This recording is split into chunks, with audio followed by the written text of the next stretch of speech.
Thank you, Professor Shukri. Habibi. And if you have more to tell us more, this is all new to me, and I think for the others also. You have a similar experience like Dr. Armgard Gogru. She is a German. She is about 70 years old also. She made a lot of work at Nubia during the resettlement time. Now she's, I think she's finishing her book about Nubian houses in northern side, in the Egyptian side, because at the Sudanese side there was a book of Marianne Wenzel, the Nubian House Decoration. We really need your book, whatever it costs, whatever it. We can help to have it.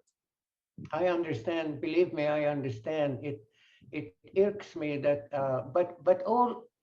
I'm not lazy, so you can rule that out as a possible explanation of why it's taking 60 years or more. But what happened is that as soon as I started, first of all, I left Egypt for reasons I cannot divulge in this group. It's going to take a long time. No secrets, but Nasser was not exactly a very democratic ruler. And I think everybody knows that, whether they're willing to say it or not, it's a different story, but nobody doubts that. And he was actually making people's lives, particularly those who like to ask questions and not say yes, sir. He made people's lives very difficult, very, very difficult. And I thought at one point, better than fight and struggle and try to create an opposition. Lots of people tried to do that in the legal way and never worked. So I said, I will retire out of the country for a while up until the water clears. The water never cleared. The water never cleared. It got more and more murky. So it took a while to reestablish life in a different culture, in a different environment totally. You have to learn not just the language. I knew a little English, but not just the language. You have to learn a culture. You have to learn how to embed yourself in a society that is different from where you were born. You have to recalibrate your loyalties. I can see Anne kind of tentatively putting on a facial expression that says, I know and I don't know, like an area that you're probably too familiar with. The doubt when you are re-establishing yourself as a citizen in another culture. Took a long time. And then I discovered that there were a lot of things that I did not know. In particular, and with everything that I already told you and all the good luck that I had so that the project was not to prove to be like a dud or another small little book written from the point of view of Hassan Fathi or his associates, but something that really obeys what Dalal, the young girl, told me, "Iktib warsim," so that people can remember, that was not to be achieved by those architectural books. And what had to be achieved took a lot of learning. And that took time, and it still takes time. But the one thing that I discovered halfway through is the importance of history. History. And the main failing of most of the studies I have seen, and this is not arrogance, believe me, it's not arrogance. Most of the problem, or the main problem in most of the studies of Nubian culture, is that the authors do not respect history. They don't learn for themselves. They don't see enough reason to study it thoroughly.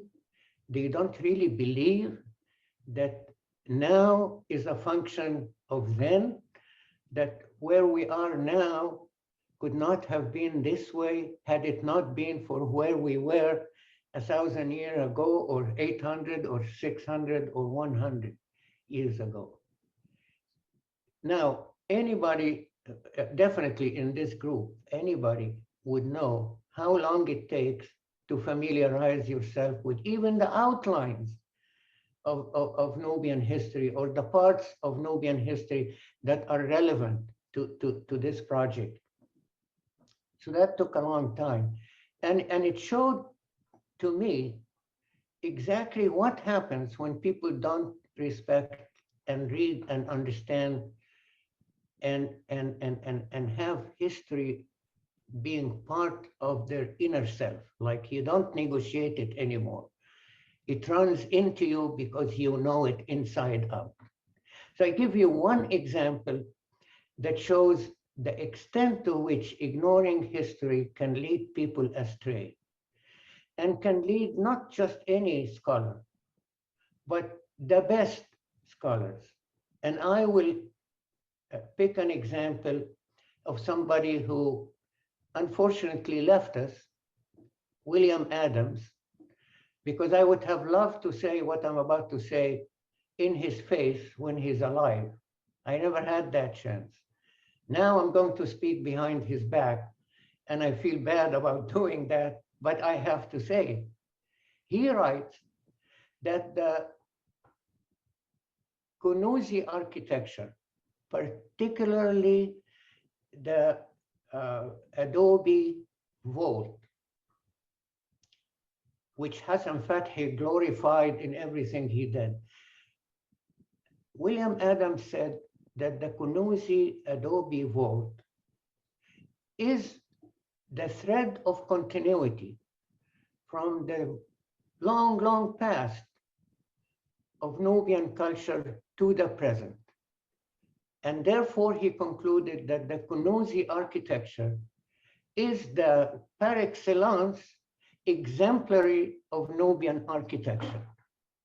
And I say wrong, not just doubtful, wrong, like absolutely wrong. And the reason it is wrong, and the reason it deluded such an amazing scholar like Adam Williams,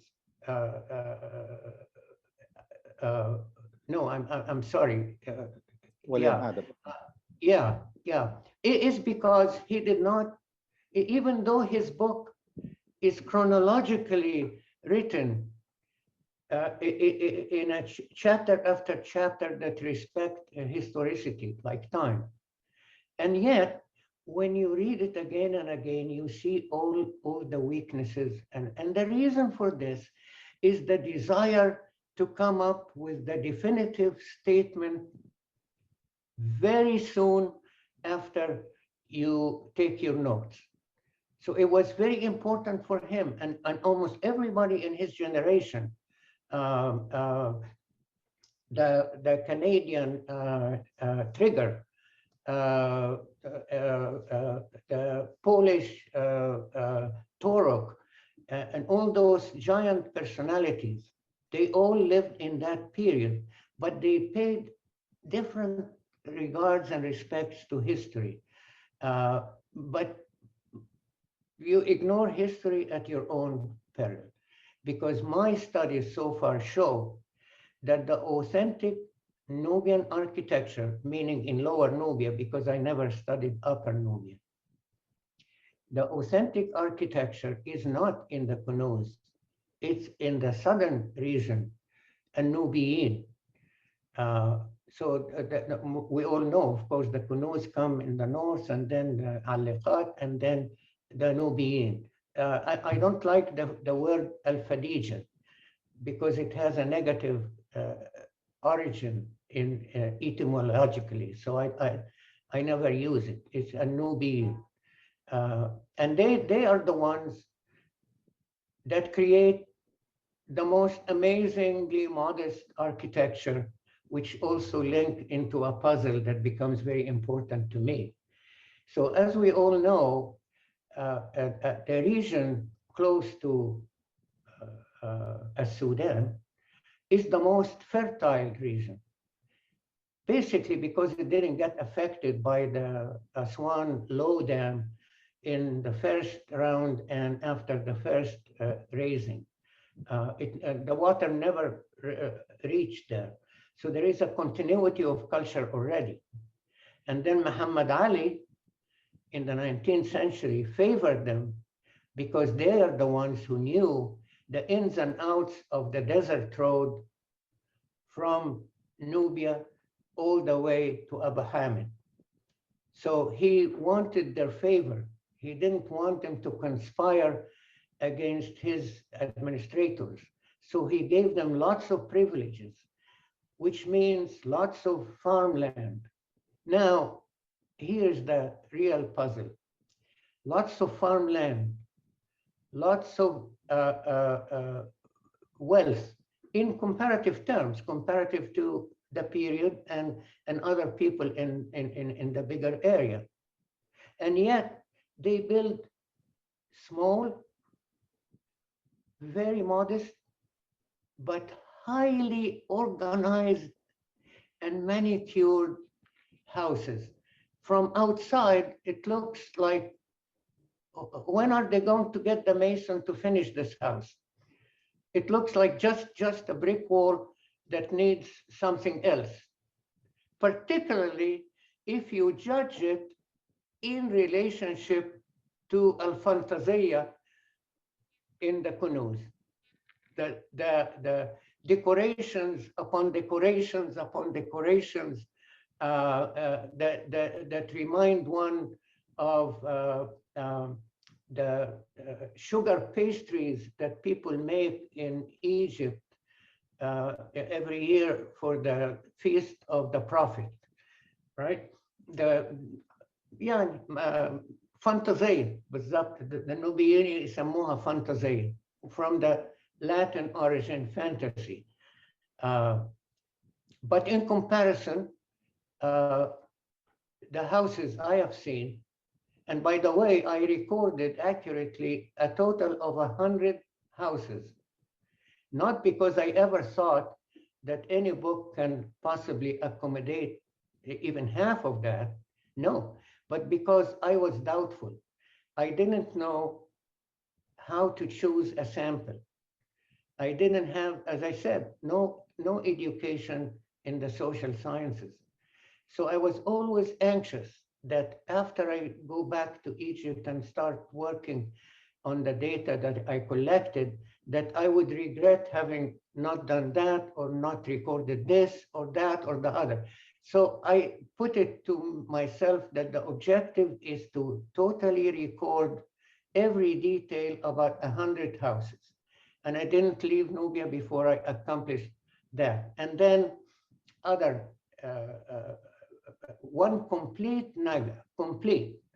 Every house with a site map topographically, all taken on the site to show some other aspects other than just the architecture of a single dwelling, to show the relationship between dwellings and other dwellings inside the hamlet, to show which sites are considered premium and which sites are given to single people. Say, my grandmother now lives alone. She needs only one room. She can't even cook. So we don't put her in a prime location. We put her in a more modest location, but we take care of her. We give her everything she needs to live happily up until her days are over. So one complete 100 houses, one group of commercial facilities in Al-Malki, and so on. And all of that in the full knowledge that I might not be able to use a fraction of all of that, but just to cover my own possible incompetence, so that I don't go back and then say, oh, if I were to do this again, I would love to, blah, blah, blah. So that's essentially the story. My conclusion so far from everything and that I have studied and collected and documented is that the genuine lower Nubian dwellings in the 20th century are the dwellings of the Nubian people in the south.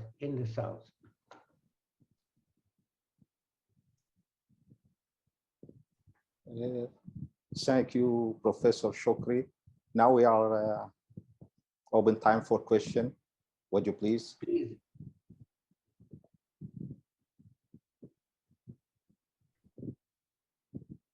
Anyone want to ask any question?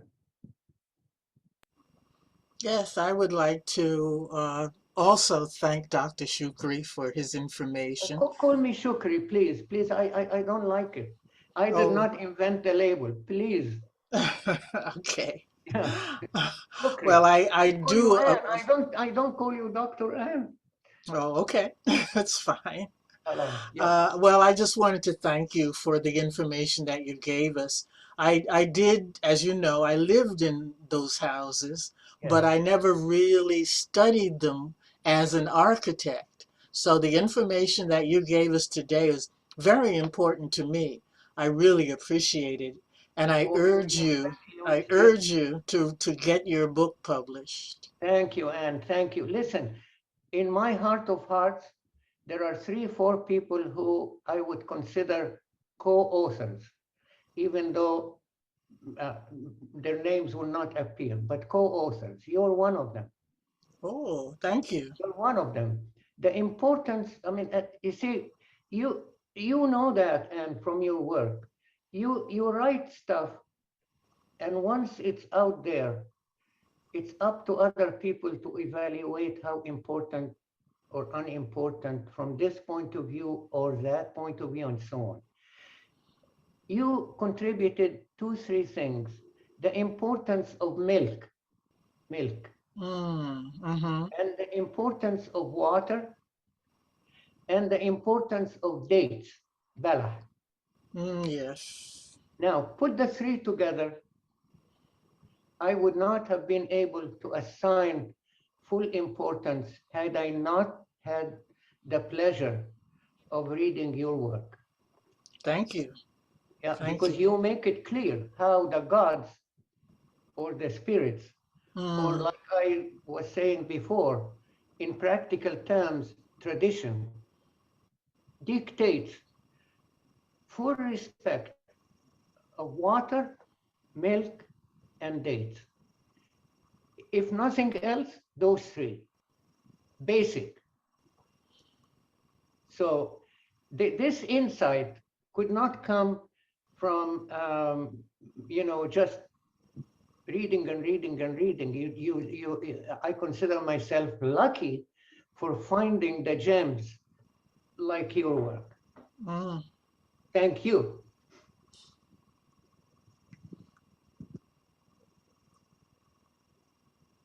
Marcos, would you please, can you link Professor Shukri to Professor Armgard? I think they can talk to each other and make more two marvelous book. Yes. شكري. أنا برضو أستنى عشان شغلك وإن شاء الله في المستقبل الكتاب موجود. أنت بدأت شغلك. Did you already start writing the book? Sooner. I didn't hear the word properly. Okay. Did you already start writing your book? How far are you advanced? How far am I as of now? Yeah. I'm about 95% done, and I have been 94, 95 for more than 1 year now. But when you get to the point, I'm working on the preface, different from the introduction. That gives you an idea of where I am, because the way I trained myself is to write the introduction after you finish everything, literally. It's a bad idea to think that you write the introduction because it comes first. It comes first to introduce something that does not yet exist. So unless everything is done, you don't write the introduction. And you don't write the introduction, but when you finish, you then start writing the preface. And there is a big difference. In the preface, I take a little bit of liberty to talk about personal things, because this is the only occasion in the book where the readers would have some basic idea of who that person is whose book I'm about to read. But then that gives you an idea of where I am, Marcus. It's just things that I don't want to let go, and that is a weakness. Things that, you know, I'm not 100% sure of. So I go visit them, and I go visit them again and again and again, and so on. But the end is near, but the problem is going to be finding the proper publisher. I had some, earlier on, I had some optimism regarding the French Institute in Cairo, IFAO. And many years ago, I visited there when one of my current good friends was the director, Laura Pantalacci, and she's still in touch with me and so on. But I got disappointed because over the years, the Institute seems to have shifted their priorities a little bit. I'm not sure about that. But anyway, they wanted to include the American University in Cairo as a partner. And the American University in Cairo deals in a different caliber of work and a different type of work. And, you know, these are matters that are bothering me at this point. But I know for sure that this is the only remaining battle to fight, to find a publisher who can get the proper high definition reproductions of everything in the imagery in the book. But that's very fundamental. You know, I cannot tell you how much time was spent converting negatives from olden days before anybody said the word digital in the city, right? To convert all of this into digital form. How much time, how much money, how much failure, how much retrying and retrying and retrying and so on. So it has to be a publisher of the first order of magnitude. And they don't know me because I'm not a known person. One more reason to not want anybody to call it doctor, just Shukri. Another Shukri in the whole world, yeah. I just put it in the chat. Maybe you could try Köppe in Cologne. That's where I'm coming from. Maybe this publisher could be helpful. Yes. Maybe, yeah. Yes. And I don't want to, I mean, I keep saying to myself, any moment now I should approach some of the publishers. But then I want to make sure that everything, if they say, okay, we are ready, send us, then I should be able to send without saying, give me another week or, yeah. So it's coming, it's coming. I promise you all in this meeting that it won't be long. Yeah. Good, good.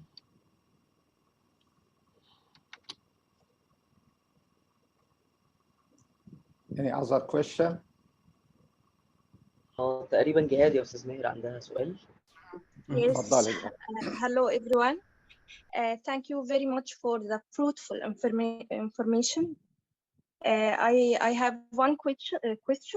I want to ask you, Dr. Shukri, during your trip to the Kunuz territory, did you pass through the villages of Shalal who were displaced during the construction of Aswan Dam during 1899 to 1906? Do you have any information about these villages? Tell me what is of interest to you in that period about the Aswan Reservoir. I call it reservoir to distinguish it from the high dam. So you mentioned the early century and the period in which the original reservoir was constructed. What is of interest to you in that period, so I can address myself? If you have any information about the houses of this area of time, yes, I see what you mean now. Like early 20th century. What were the Nubians building? What were their houses like in that period? Is that the question? Yes. Yeah. Okay. I have lots of information, and I would be happy to send you some. But I would be honest, like I was telling before, you just have to tell the truth and let other people decide what they like and not like. I'm not going to be able to give you much of what is going to appear in the book. That's for obvious reasons. You know, I want to go. Okay, no problem. Of course, no problem. So, but I will give you some stuff that I decided I'm not going to be able to use. Not that it is inferior information. It's just too much, so I cannot use. And I will send you. So what you do, please,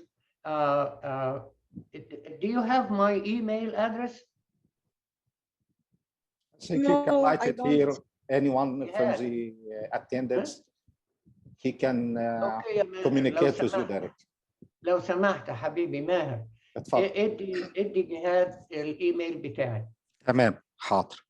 بس واول ما تاخدي الايميل اديني ايميل، بس ما مش هقراه لو لقيت كلمة دكتور.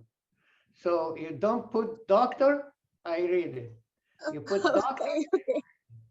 Okay. And when I get the email, I'll put together some stuff and I will send it to you. Thanks a lot. Thanks. You're very, very welcome. You know, one of the things that I hate about academia, and I spent my life in academia, that usually is the case. You don't, you wouldn't know how bad it is before you spend so much time in it. And then you begin to know that it isn't what people outside of academia think it is. But one of my main grudges about academia is that it does not believe that knowledge is a public good. Knowledge is a public good, right? The calendar of the year from January to December is not private knowledge. You can't say, I'm the first one who published that calendar. Don't use the word January because I'm the one who found it. No, you know, the calendar is, you know, medical information is public knowledge. A whole lot, tons. And in my opinion, all knowledge is public, because who is going to make any use to acquire knowledge and keep it to him or herself? Of what use is that? You know, just imagine somebody who is spending lots of passion and energy and commitment and gathering knowledge and knowledge and knowledge and put it in a safe and close the safe. That's it. That's mine. It just doesn't make any sense. So it's not out of charity, Gihad, that I'm going to send. It's not that. It's because I believe that knowledge is a public good. So I'll share it with you. We only have 15 minutes. سندس عندك سؤال اتفضلي، ولو حد تاني عنده أسئلة كل اللي قدامنا ربع ساعة. اتفضلي يا سندس. Yes, please, Mr. Shukri. Thank you.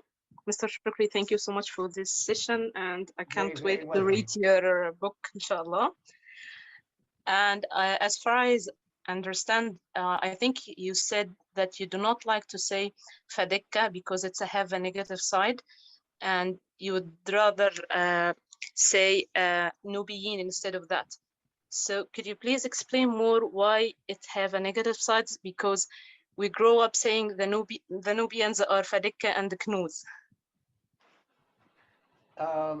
I'm not clear about the last few words that you said. You grew up thinking what?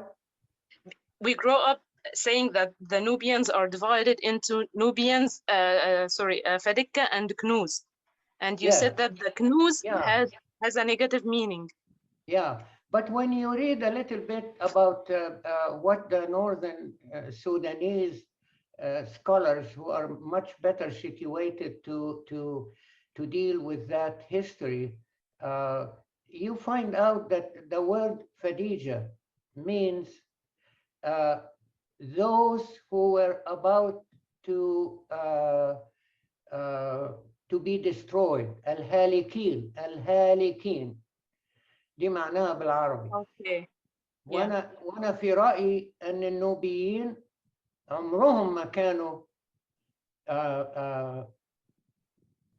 a danger, or they escaped from somewhere in the south to the north in order to avoid catastrophe.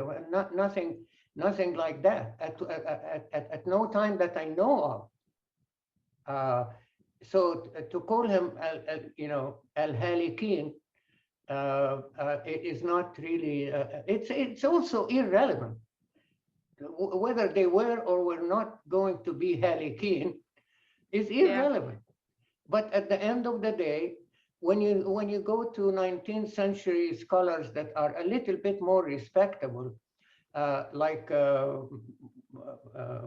what's his name, Burkhard, he called them. He didn't call them Al-Fadija. He called them Nubiyin, and he knew a little bit more than the recent scholars where these words came from and so on. And a whole lot, not just myself, a whole lot of people don't like to use the word Al-Fadija. But believe me, at the end of the day, it's really up to you. I mean, it wouldn't make any difference in the final analysis. Yes, I got you, but I just wanted to know more about the roots of the word. Thank you so much. Thank you. Yeah, you're very, very welcome. If you find that I'm wrong in what I just told you, you please let me know. And we have the main figure, Habibi, Dr. Maher. الله يبارك لك. شكرا. شكرا. No, I'm just joking. هو في إضافة هنا. لا ده بس كلام بخصوص كلمة فاديكا. would you please؟ بخصوص فاديكا، في يعني دي أقوال. في قول تاني بيقول فاديكا دي الحوض الخامس. فديك بمعنى حوض، وديك الخامس. إن في 4 مناطق في النوبة السودانية، والنوبة الجزء اللي هو الموازي للمحس في الجزء المصري هو الحوض الخامس. فدي برضو واحدة من المفردات بتاعت كلمة فاديكا. هالكين كانت واحدة من اللي موجودين يعني. صح. مظبوط. But I want to tell everybody that Habub means more than just a last name. It is a last name. It's a not very frequently used, but it is used. But it also means the one that endears himself to others. The one who endears himself to others, Habub. And this really, I told you this, Jamal. I told you this a long time ago. In Arabic, they say isma ala musamma. It means the name fits the person. And that name شكرا. indeed fits the person. Yeah. شكرا لي. في أي أسئلة تاني؟ الناس اللي معانا. Any other question?